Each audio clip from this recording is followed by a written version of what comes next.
আসসালামু আলাইকুম। হ্যালো সম্মানিত ভিউয়ার্স, আজ আমি চলে এলাম জকিনগর গ্রামে ভূমিহীন মানুষদের ঘরবাড়ি পরিদর্শনে। স্থানীয় একজন ভাইয়ের সাথে কথা বলবো আমরা। আসসালামু আলাইকুম ভাই। ওয়ালাইকুম আসসালাম।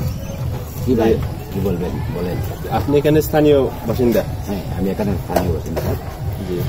আপনার বাড়িটা কোন দিকে?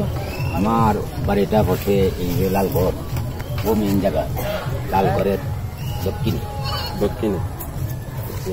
আপনি এই এলাকায় তো মনে হয় অনেকদিন ধরে বসবাস করতেছেন? হ্যাঁ, স্থানীয়। ভূমিহীন মানুষরা যে এই ঘরবাড়ি পেয়েছে তারা কতটুকু উপকৃত হয়েছে আপনার মতে? তারার ঘর বাড়ি কিচ্ছু নাই, তারা যখন এই ঘর বাড়িটা দেওয়া হয়েছে, এখন তারা বর্তমানে তারা বাচ্চা কাচ্চা লইয়া এখানে সব কিছু লইয়া আইছে, খাওয়ার মতো তারা মোটামুটি একটা শান্তিতেই বসবাস করতে। আগে তো এই মানুষগুলা খুব অসহায়ভাবে জীবনযাপন করেছে, ভূমি ছিল না, অন্য জায়গায় ঘরবাড়ি বানিয়ে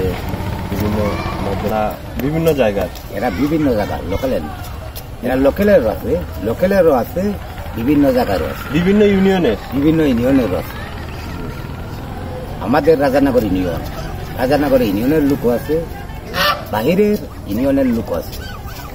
তারা যে এই ঘরবাড়ি পেয়েছে, এখানে বসবাস করে তাদের কি জীবন মানের উন্নতি হয়েছে?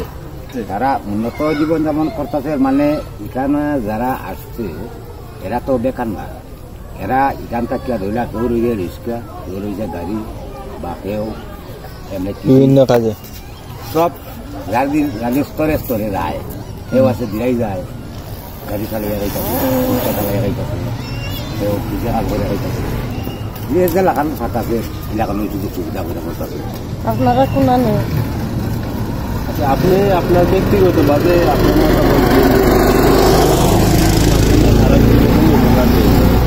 ঘরবাড়ির মধ্যে তারা প্রকাশ তো ভালো হয়েছে, কেন তারা বাড়িতে তো কোনো জায়গায় আছে, তারা বাড়ি করার কিছু নাই, তারা খুব অশান্তিতে আছে।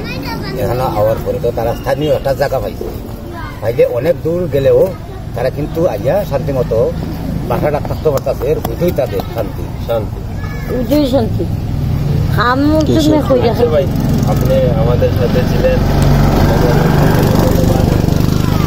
ওইদিকেই বাড়ি। হ্যাঁ, আমাদের